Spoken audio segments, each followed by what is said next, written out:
Olá, gente, boa noite, sejam todos bem-vindos e bem-vindas. É um prazer enorme estar aqui com vocês. Vamos estar dando continuidade às atividades, né, do nosso grupo de estudos e pesquisas da educação em Paulo Freire, o qual vem celebrando, né, 3 anos, aliás, completando 4 anos de existência. Então, agradeço enormemente a presença de vocês aqui para estarem conosco nesta noite, né, nesta quinta-feira, onde nos favorece para que a gente possa compartilhar os saberes e, ao mesmo tempo, para que a gente possa, sobretudo, estar junto, se fazer presente e ser presença, né, presença permanente. Então, nesse momento de hoje, eu quero ressaltar da importância de nós estarmos aqui.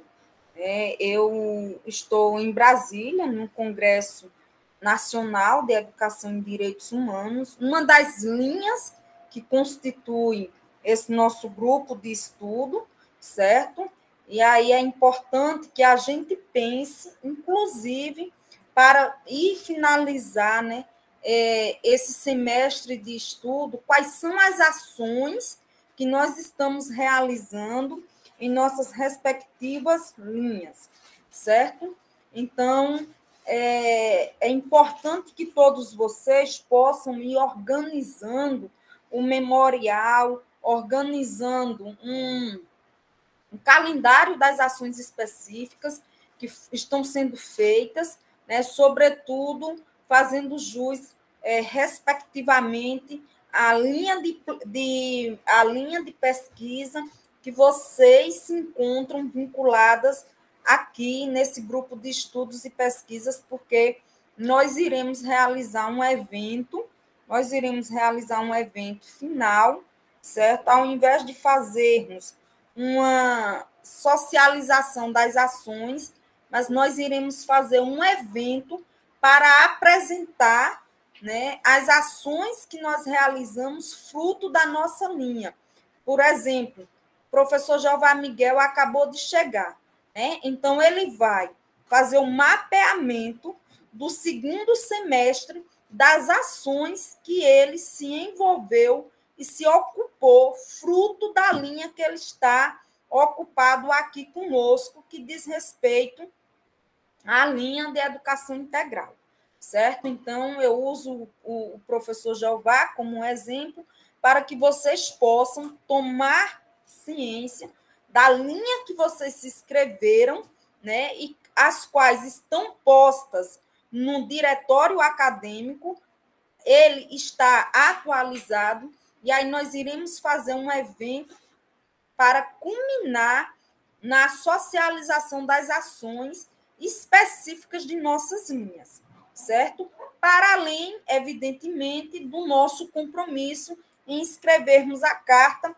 para Anita Freire, né? Para Anita Freire, que quem sabe se ela não faria uma segunda edição do livro, né, Pedagogia da Indignação, de Paulo Freire, tendo aí as nossas respostas, as nossas cartas em respostas, melhor dizendo, às cartas da pedagogia da indignação, né, como tão bem fez a professora no encontro passado, né, a professora Tainá, que trouxe uma carta lindíssima e muito ressignificativa do seu contexto local, da sua realidade.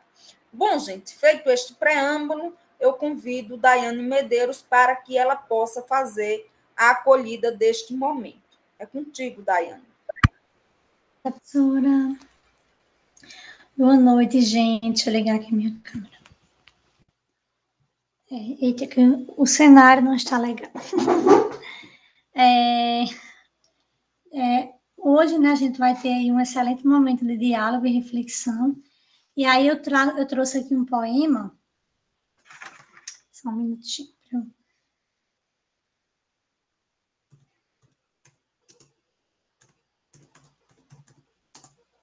Compartilhar com vocês.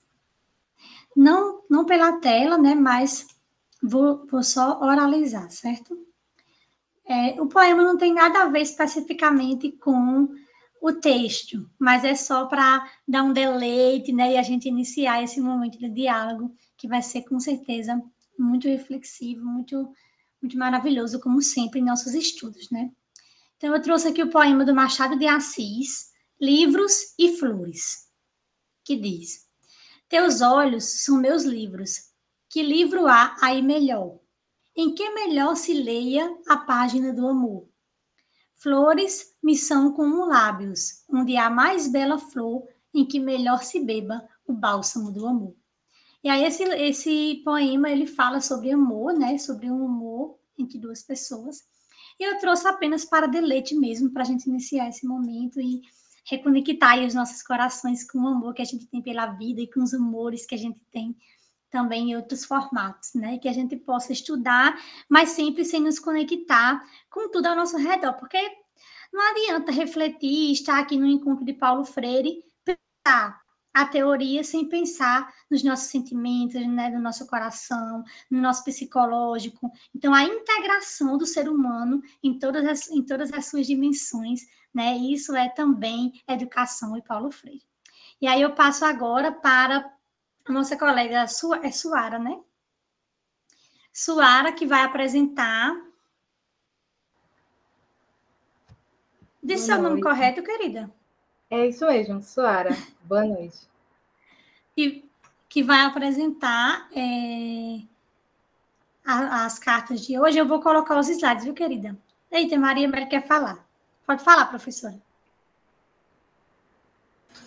Bom, gente, enquanto informes, né, eu gostaria de dizer que nós estamos, né, inclusive, gostaria de socializar e nós estamos vivenciando, na linha da educação integral, o terceiro Seminário Nacional da Educação Integral, certo? E aí é interessante que vocês que estão nessa linha, que escolheram esta linha, possam se fazer presentes nos movimentos desta linha.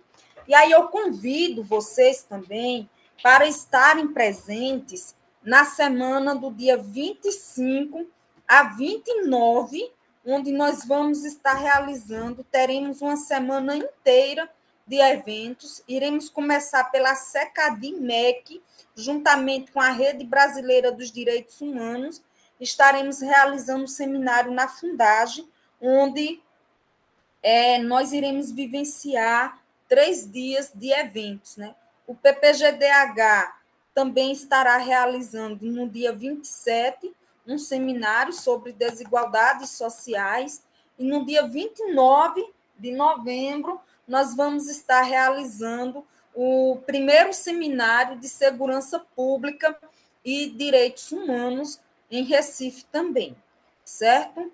É importante ressaltar que esses eventos, eles servem, sobretudo, para a gente adquirir conhecimentos sobre uma área de conhecimento, para que a gente não fique devagando na superficialidade do nosso senso comum, certo? O grupo de estudos e pesquisas, ele serve justamente para isso, para que a gente possa ir viabilizando e fomentando o aprofundamento epistemológico das categorias que consubstanciam o nosso campo de pesquisa, a nossa linha, né? E se eu fosse fazer aqui uma pergunta para cada um de vocês, o que é que vocês sabem sobre educação em direitos humanos? O que é que vocês sabem sobre educação de jovens, adultos e idosos? O que é que vocês sabem sobre educação integral? O que é que vocês sabem sobre a didática e as práticas decoloniais, né? Nós temos 5 linhas de pesquisas e nós precisamos nos apropriar, certo? Para que a gente possa fomentar e ampliar o nosso horizonte de conhecimento sobre, certo? Daí a importância de nós, Márcia, estarmos envolvidas e nos movimentos epistemológicos, aprendendo, sobretudo, com o outro, porque, muito belamente, nós não sabemos de tudo e o que nós sabemos é uma gota no oceano da nossa ignorância, né? Então, dito isto, gente, eu registro aqui esses eventos e gostaria de socializar que para o evento do dia 29 de novembro, nós vamos ter uma van saindo da Federal do Rio Grande do Norte, do campus do SERES, certo? Às 9 horas da manhã, no dia 28, e também teremos alojamento para que as pessoas possam vivenciar o evento, né? Quem, porventura, tiver interesse em ir, restam pouquíssimas vagas, mas ainda nós temos vagas, certo? E aí eu convido vocês, caso tenham interesse, entrem em contato comigo, que a gente faz as articulações necessárias para a gente estar vivenciando esse evento, que ele é interinstitucional. Estará a Universidade Federal do Rio Grande do Norte envolvida, a Rede Brasileira dos Direitos Humanos envolvida, o Programa de Pós-Graduação em Direitos Humanos envolvido e também o pessoal da Segurança Pública, da Polícia Militar, completamente envolvido, né? Então, é um evento interinstitucional e que será um prazer a gente ter a presença de vocês, certo? Márcia, minha querida, muito obrigada pelas suas colocações, elas são importantíssimas para que a gente possa, exatamente, Atissa, isso mesmo, é um encontro presencial na capital pernambucana. E no dia 30 de novembro, será um sábado, mas nós iremos aproveitar para fazermos visitas à cidade educadora, que é a capital pernambucana. Certo? Bom, gente, feito os informes e a socialização desses eventos, eu também solicito que vocês possam registrar aí no chat algum evento que tenha a ver com a linha de pesquisa de vocês, certo? Que vocês possam ir buscando. A Márcia falou, né? Nós temos duas Márcias aqui, mas a Márcia Vilela falou aqui uma questão muito cara e muito necessária. A busca permanente pelo conhecimento, certo? Ela é crucial. Bom, Suara, querida, desejo a você uma excelente apresentação e que a gente possa entender, né, a essência dessa carta, que também, assim como a outra, que foi emocionante, não deixa de ser, porque essa também traz uma pegada, sobretudo, descolonizadora, né? Que descobrimento da América é essa, ou o encobrimento da verdadeira América, né? Nós precisamos problematizar o que está posto, porque nem sempre o que está posto realmente é o que está posto, porque tem o que é interdito e o que está nas entrelinhas, e, consequentemente, na carta, Freire não consegue esgotar a complexidade da historicidade e da historiografia da perspectiva do descobrimento da América. Suara, querida, esse momento é todo seu. Muito obrigada. Obrigada, professora. Vocês estão me ouvindo bem? Perfeitamente. Ainda bem, senão eu ia... Dai vai colocar os slides, né? Dai, por favor. Estou tentando aqui, mas você pode começar enquanto eu tento adicionar, viu, linda? Certo. Como a professora falou, né? Ele nessa carta traz algumas reflexões sobre o descobrimento da América e responde algumas perguntas, alguns questionamentos, né? De uma forma muito crítica, muito aprofundada. Se aproximava, né? Embora ele tenha escrito em 92, essa carta responde questões porque o Brasil ia fazer 500 anos de invasão, de descobrimento. Então, ele começa trazendo uma reflexão sobre o passado, que vai sendo retomado no decorrer do texto. Então, ele começa falando que o passado não se muda, se aceita, se recusa, mas não se muda. E depois ele vai trazer, né, alguns ensinamentos a respeito desse passado, desse processo que nós passamos de colonização, não apenas pensando sobre o Brasil, mas toda a América Latina. Eu vou falando, então, sobre os recortes que eu fiz e depois eu apresento, né? Se a gente conseguir. Essa reflexão sobre o passado, né? Que o passado compreende-se, recusa-se, aceita-se, mas não se muda.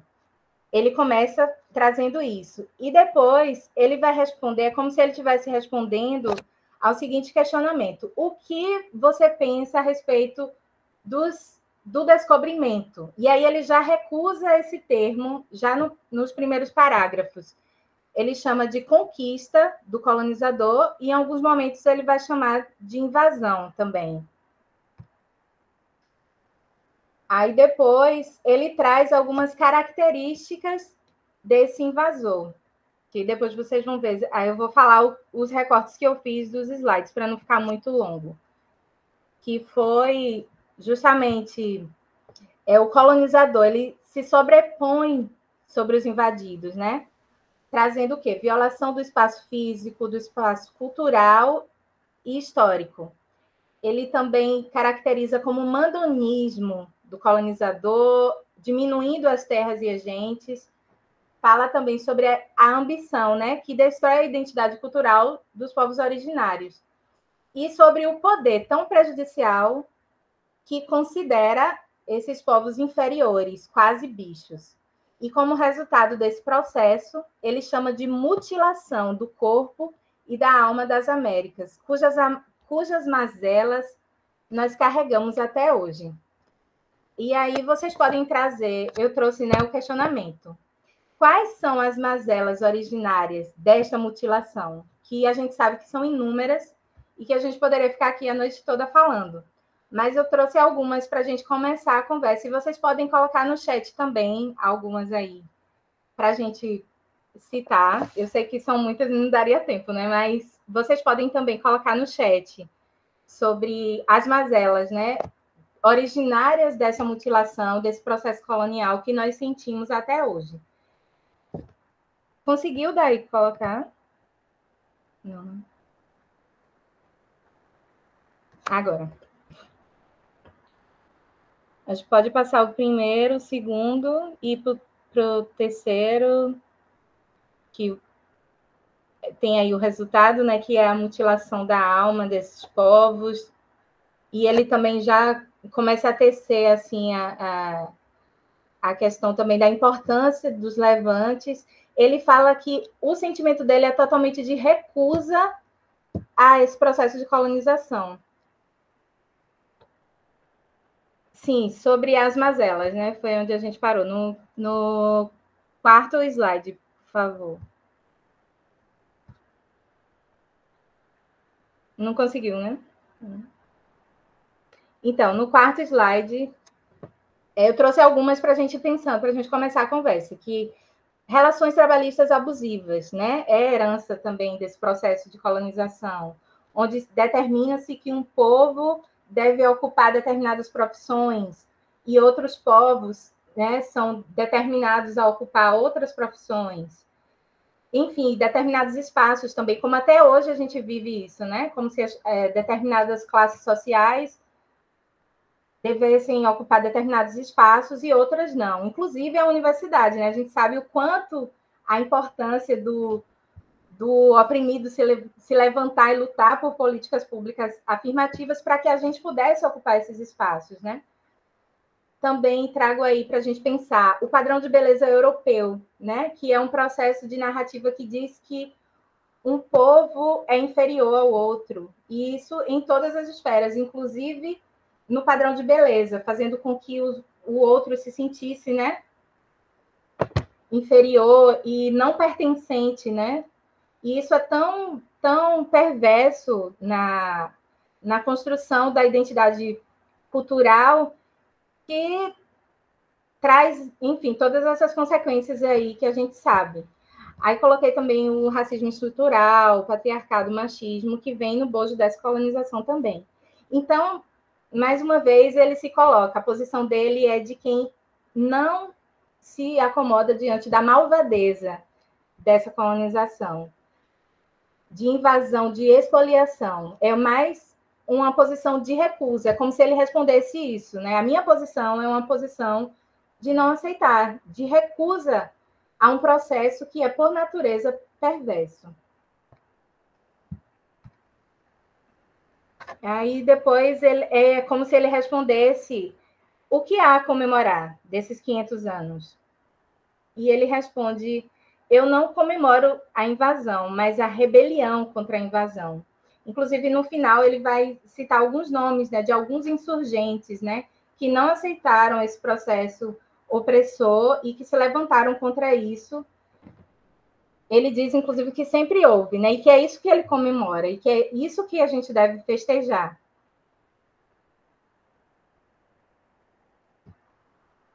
Vamos ver se agora vai.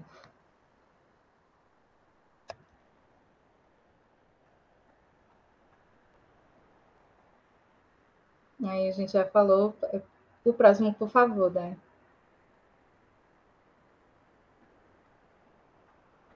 Ficou com um errinho de... Pode passar para o próximo, por favor. E aí, os ensinamentos da experiência colonial. Eu trouxe até um meme, né? Porque a que custo, né, que a gente aprende isso, que a gente aprendeu isso.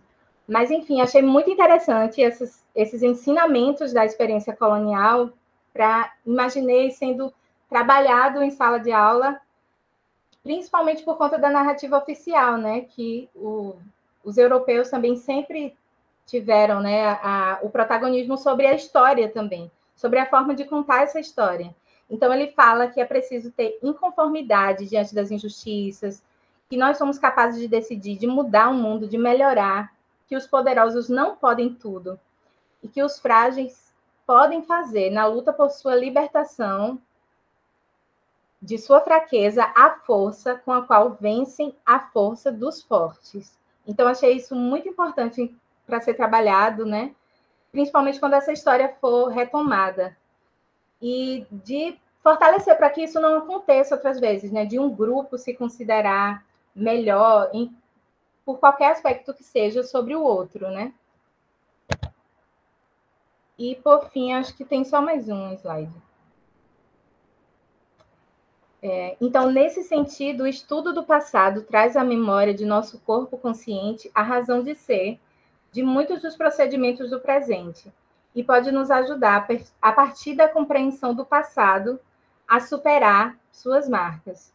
Que marcas profundas que nós temos em toda a sociedade, como ele falou, né, as mazelas que nós sentimos até hoje, mas que nós podemos mudar. E temos aí vários exemplos, né, de que todas essas mazelas também têm sido questionadas. Temos, né, presenciado avanços na luta dos povos, das minorias, contra todas essas perversidades que se repetem. E ele coloca também, o próximo, por favor, Dé. E aí ele coloca também sobre o passado do conquistador que é presente, né, nessas ideias, nessas ideologias que permanecem em nossa sociedade, pela dominação econômica, pela invasão cultural, né, que se repete, pela dominação de classe, e através desses recursos, né, que vão se repetindo e que os poderosos neo-imperialistas se utilizam. E ele coloca, em relação ao passado do conquistado, traz o exemplo dos quilombos, né, que é um exemplo de luta, de rebelião contra a invasão, e que permanece também. E ele traz depois outros exemplos desses, de insurgentes, né, de povos de heróis, né, da América Latina que lutaram contra esse tipo de dominação. Acho que é isso. E ninguém colocou, né? Mas eu queria que se vocês quisessem compartilhar também sobre outros exemplos de mazelas que permanecem até hoje, para a gente continuar mais um pouquinho, conversar mais um pouquinho. É isso.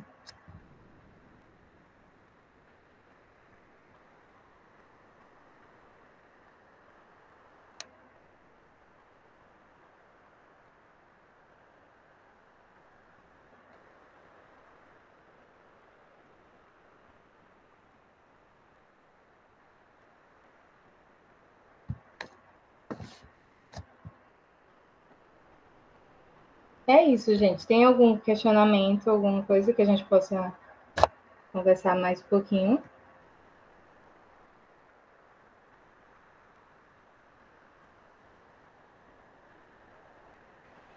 E aí, minha gente, qual é o passado, né, que nós precisamos ressignificar?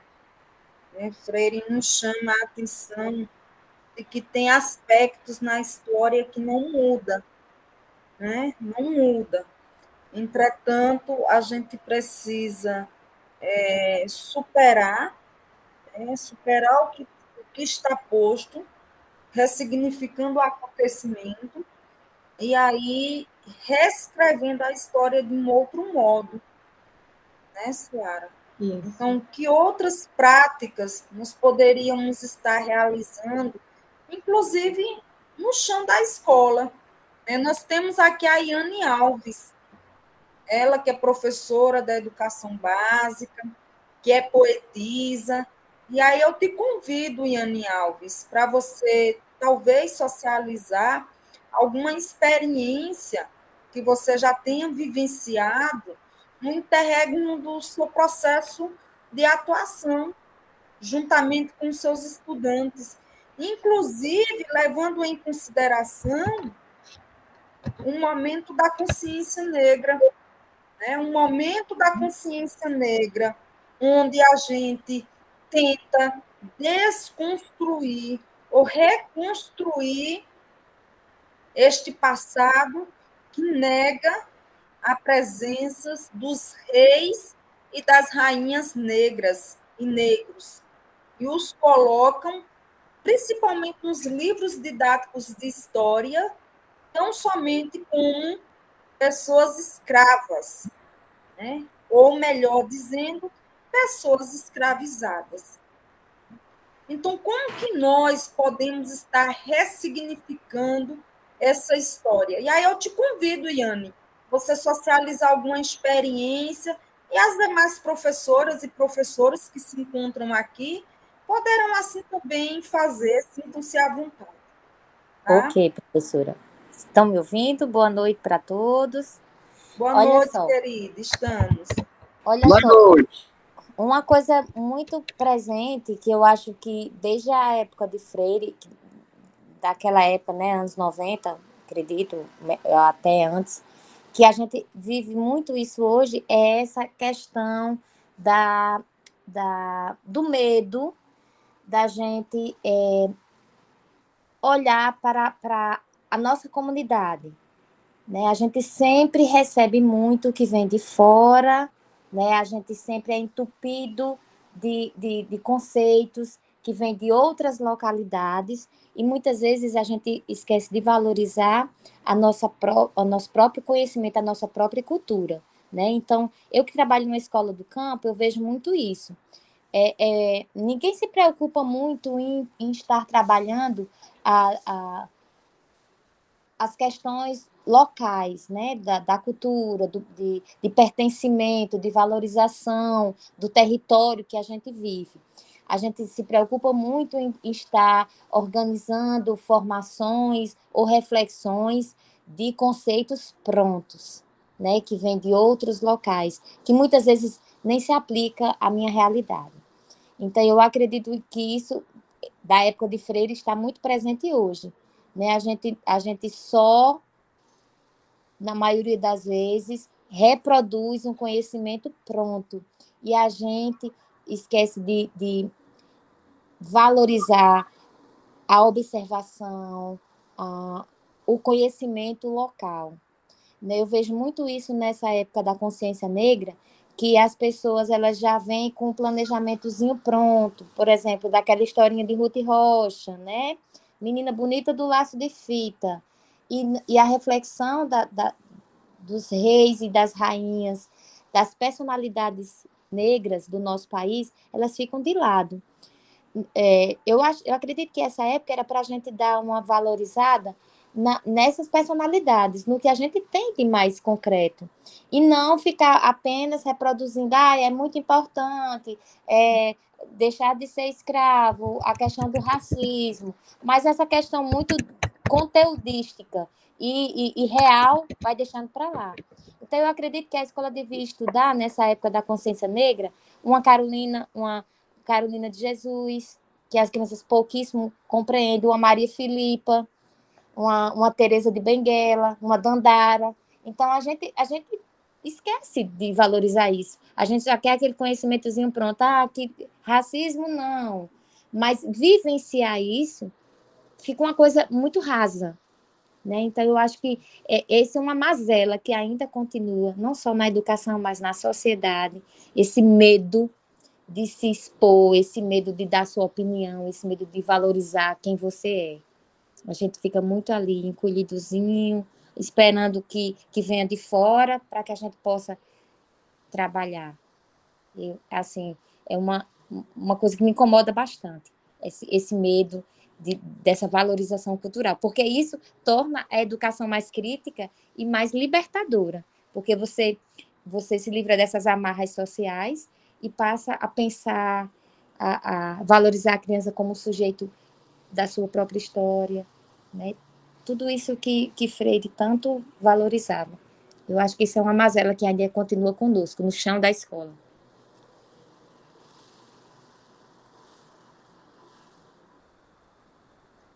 Muito bem, Ana. Oi, Oi. Oi, você pode falar, querida. Pode falar, então. Então, nós fizemos um trabalho, nós estamos dando a herança cultural, né? A história da África, a herança cultural. O que nós percebemos no mês da criança, né? Que é a nossa referência. Nenhuma escola daqui, né? Aqui de onde eu moro, e algumas escolas de Belém, de onde participou, nenhuma criança colocou um conto africano, por exemplo. Não entrou nenhum conto africano. E chegando agora perto do final de outubro para novembro, nós fomos verificar se tinha alguma escola que fez alguma programação para o dia 20. Também não teve. Então, a gente percebe que ainda tem as professoras, né, a coordenação da escola, ela ainda fica com o pé atrás para poder implantar a lei, né? E muitas crianças, por exemplo, daqui de onde eu moro, a maioria não é branca, né? Então, não tem essa preocupação de colocar, discutir com as crianças, principalmente do ensino infantil, a questão tanto da lei quanto da história, a valorização da cultura africana. Então, eu vejo, colocando assim algumas mazelas, eu acho que ainda perpetua muito a herança branca, né, com valorização dentro do âmbito escolar.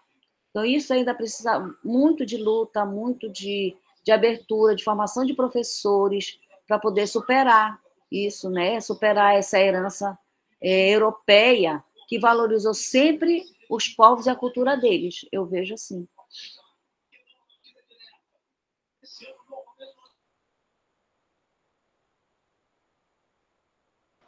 Exatamente, Anne, Axa, né? A gente precisa vivenciar.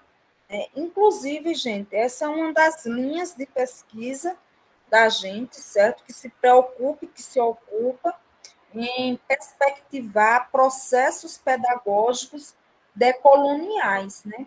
E aí eu gostaria de destacar que no ano passado nós tivemos uma experiência bastante exitosa na escola do SEJA, em Caicó, onde nós estivemos juntamente com os professores da educação, jovens, adultos e idosos, e aí nós conseguimos trabalhar a perspectiva da educação decolonial.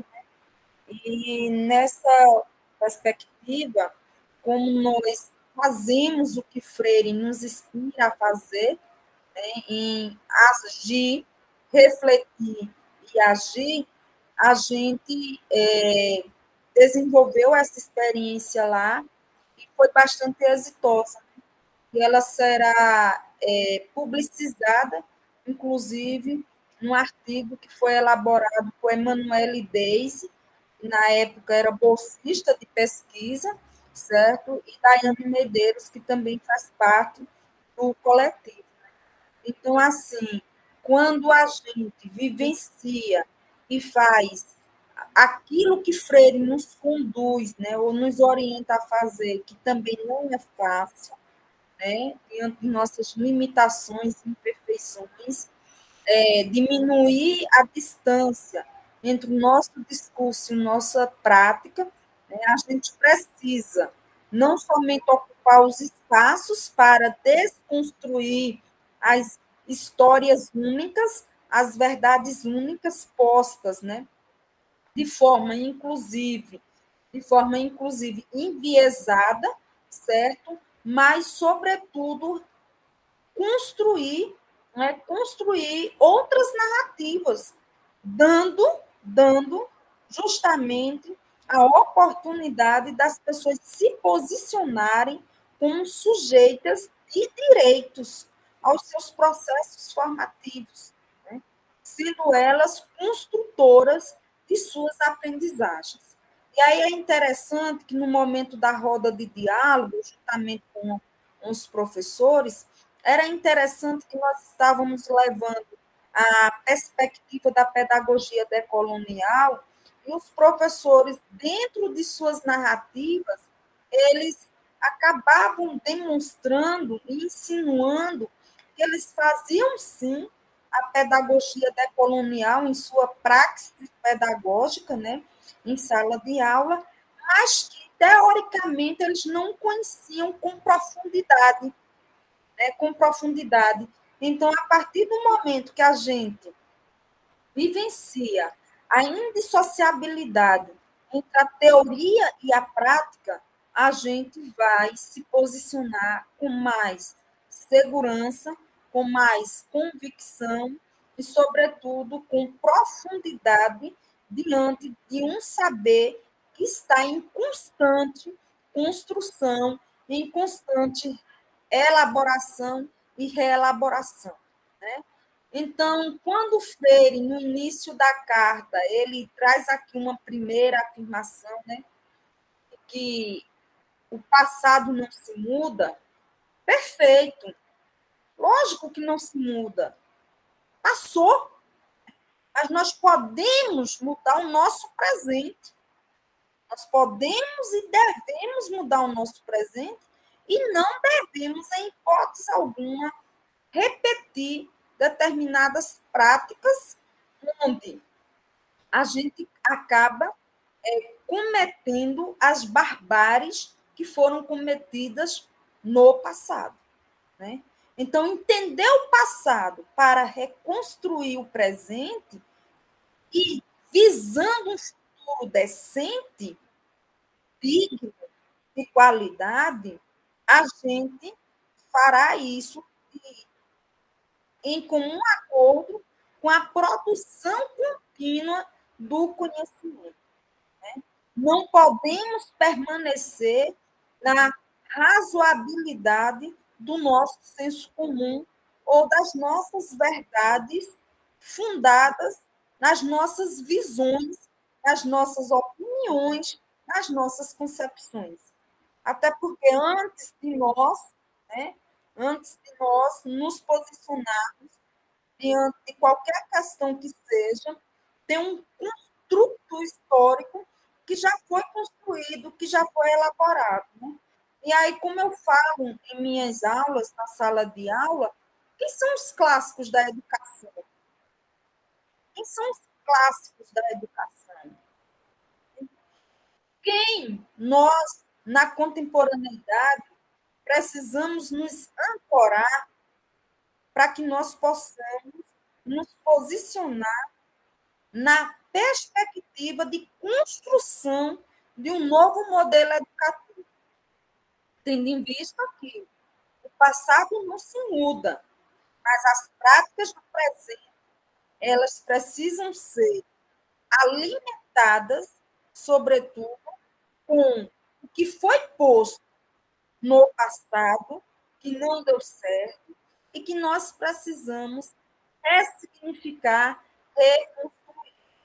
Então, nesta lógica, gente, é tão interessante, eu não vou enveredar por esse caminho, porque é longe de mim, né? Mas, quando eu li essa carta de Freire, ele me levou para o campo de domínio da psicanálise.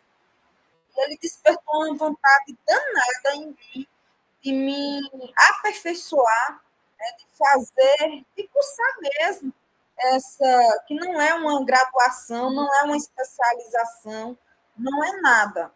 Né? É um estudo aprofundado que se faz em 3 tripés e que, sobretudo, nos leva para compreendermos a nós. Né?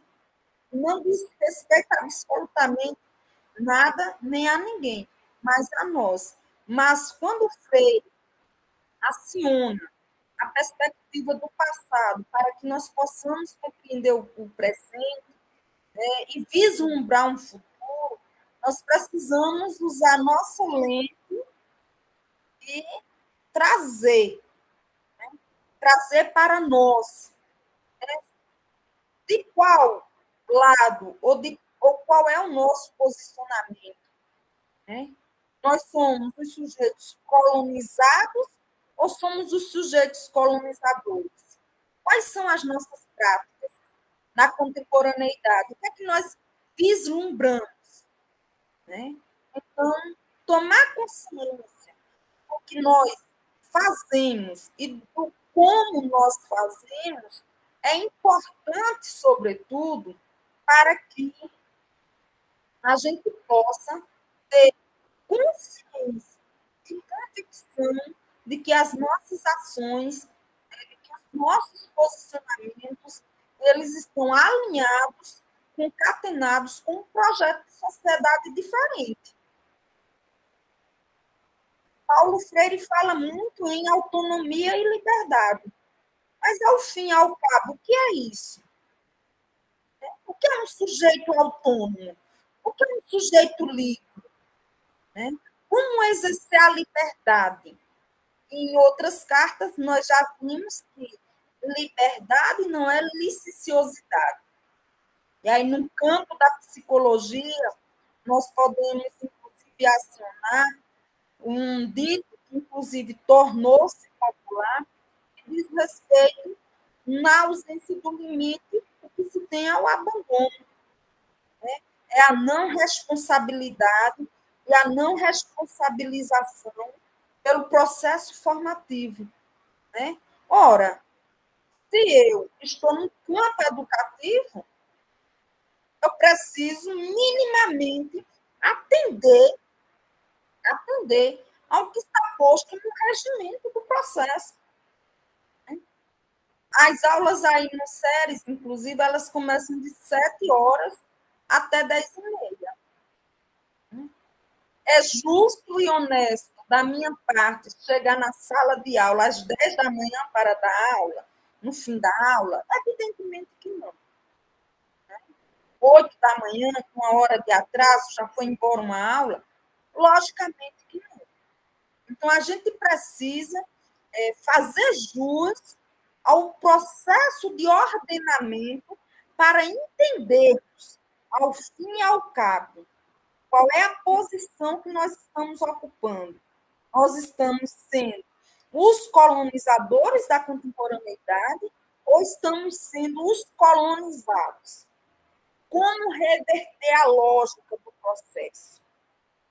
Evidentemente que não é usando das mesmas estratégias que foram usadas no passado, mas nós precisamos ressignificar. Inclusive, o princípio da autogestão. O princípio da autogestão, que a gente tem até conhecimento da autogestão, entretanto, praticar essa autogestão, ela é muito mais difícil, né? Porque nós não temos, ao longo e ao largo da história, o posicionamento autônomo. Né?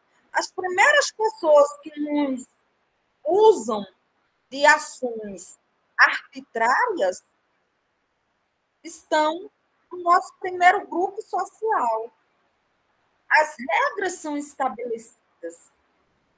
E aí nós precisamos adentrar a esse processo de desconstrução de percepções e de práticas para que a gente reconstrua outras. Né? Gente, eu estou fazendo essa fala também muito envolvida com um convite que eu recebi para participar de um evento maravilhoso que vai estar acontecendo no Paraná, que diz respeito a um novo modelo de educação. Nós conhecemos muitas coisas e falamos, inclusive, daquilo que não sabemos. Por não sabermos, nós acabamos dizendo certas inverdades, porque o conhecimento que nós temos é muito pouco diante do todo que existe no contexto planetário. Né? Então, práticas, inclusive, voltadas para um novo modelo educativo alternativo, elas existem. O que precisa acontecer é justamente nós a conhecermos, certo? E aí eu faculto a palavra para quem quiser fazer uso dela, e se não, a gente já pode ir encerrando o nosso encontro por aqui, caso Suara tenha concluído, esteja satisfeita com a sua apresentação, ou queira demarcar algum elemento a mais da carta, né? Mas Freire me levou para o campo de domínio da psicanálise, viu, Suara? E muito parabéns pela sua brilhante apresentação, pelas ponderações e colocações que você trouxe, né, dando ênfase ao que realmente te marcou. Né? Mais alguém quer falar alguma coisa, gente? Quer se posicionar? Quer trazer algum exemplo? Iane, você abriu o microfone, deseja fazer uso da palavra novamente? Não, professora. Eu acho que é isso. Nós precisamos realmente refletir mais sobre a nossa prática pedagógica e, principalmente, deixar essas práticas eurocêntricas, né? Só para dar um exemplo assim bem prático, eu gosto muito de trabalhar com lendas africanas no decorrer do ano. E numa dessas lendas que eu trouxe para trabalhar na sala de aula, nós trabalhamos a Bayomi, né, que é aquela boneca que era feita com pedaços de panos, né, quando os escravizados eles vieram nos navios negreiros, então as mães faziam isso para poder distrair as crianças, né, dessa viagem tão longa.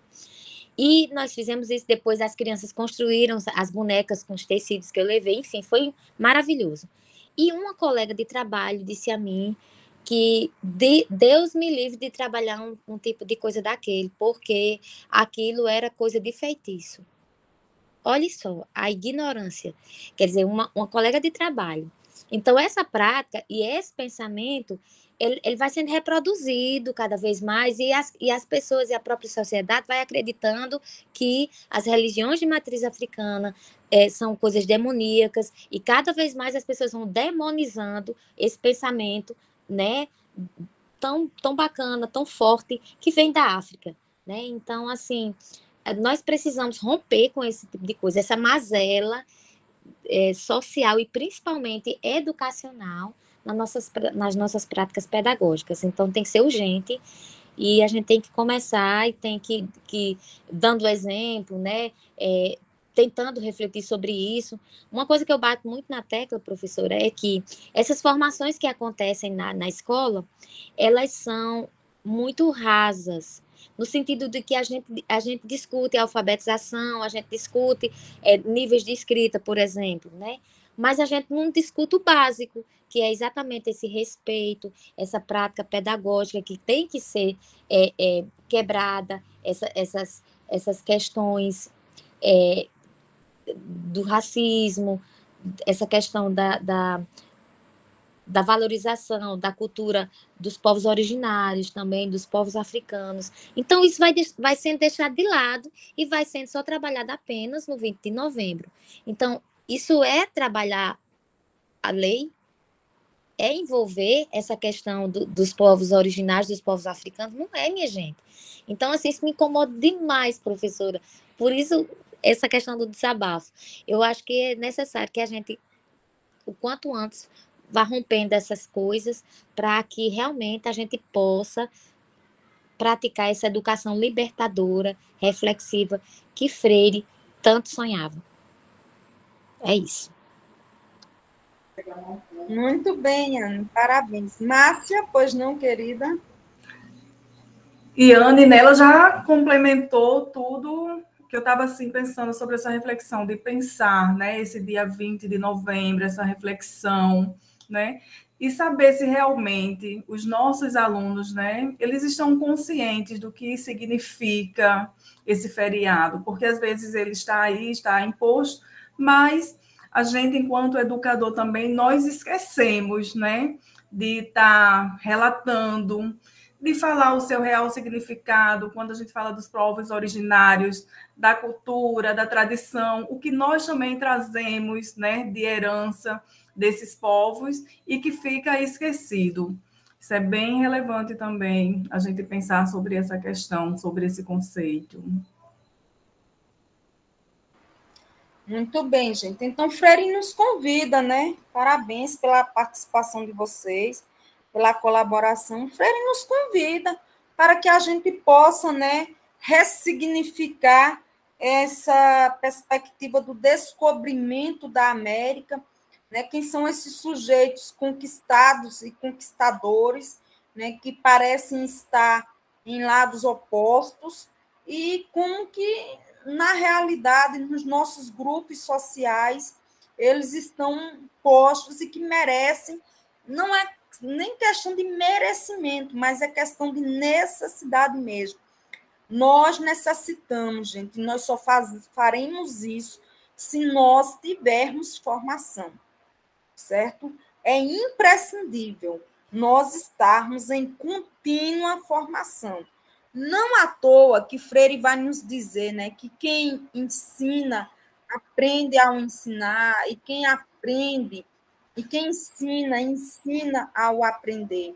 E isso acontece por causa da reciprocidade do ato do ensino e aprendizagem, né? O ensino e a aprendizagem, eles acontecem via dupla, né? Via dupla. Há uma reciprocidade.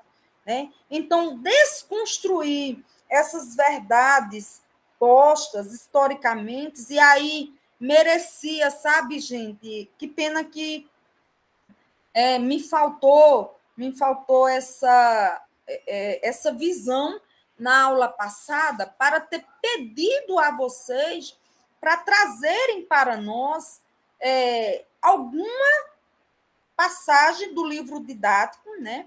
Algum capítulo do livro didático de história, de geografia, de português, de matemática, enfim, de todos os campos de domínios, para a gente ver como é que os sujeitos negros e indígenas, agricultores, estão postos, estão representados, né? Porque isso reverbera justamente nessa compreensão de que o passado não se muda, mas a gente precisa entender o passado para ressignificar o presente e para reelaborar o futuro, né?